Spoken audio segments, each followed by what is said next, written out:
Oh, vous savez, je suis venu en politique, on peut dire, presque par hasard. Par la suite, il y a eu ce virus a tellement pris que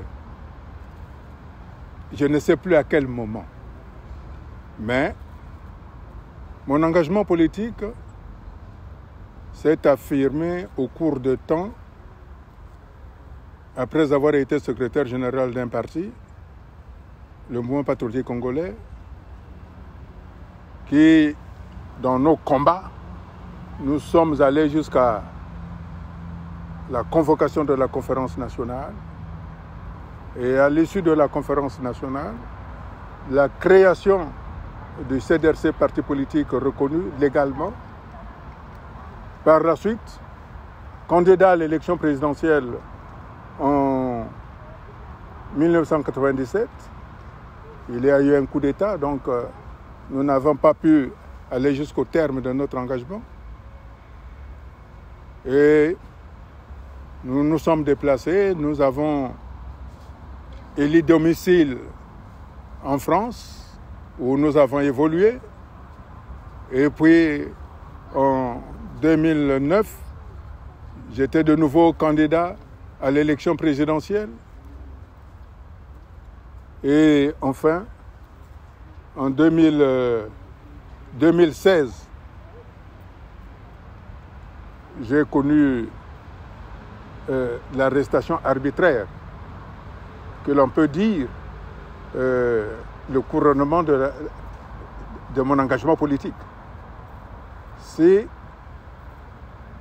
j'ai été arrêté, c'est parce que les adversaires en face ont trouvé un adversaire de taille.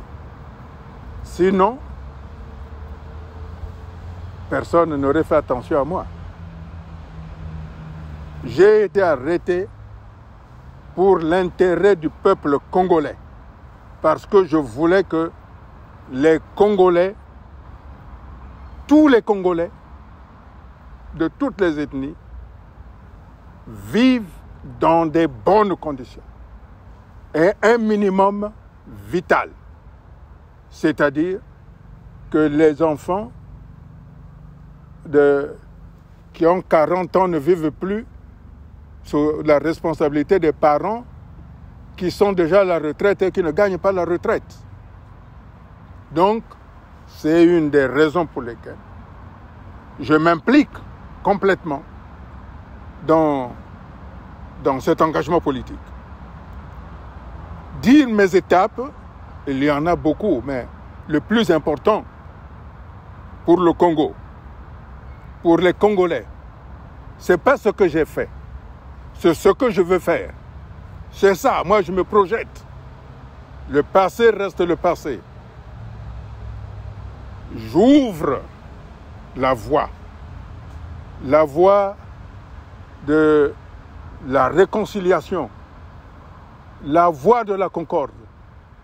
Mais tout ça serait des vains mots si les Congolais n'ont pas d'emploi, si les Congolais n'ont pas de revenus, si les Congolais ne peuvent pas soigner, si les parents ne peuvent pas jouer leur rôle de parents vis-à-vis de leurs enfants, ça devient de l'idéologie.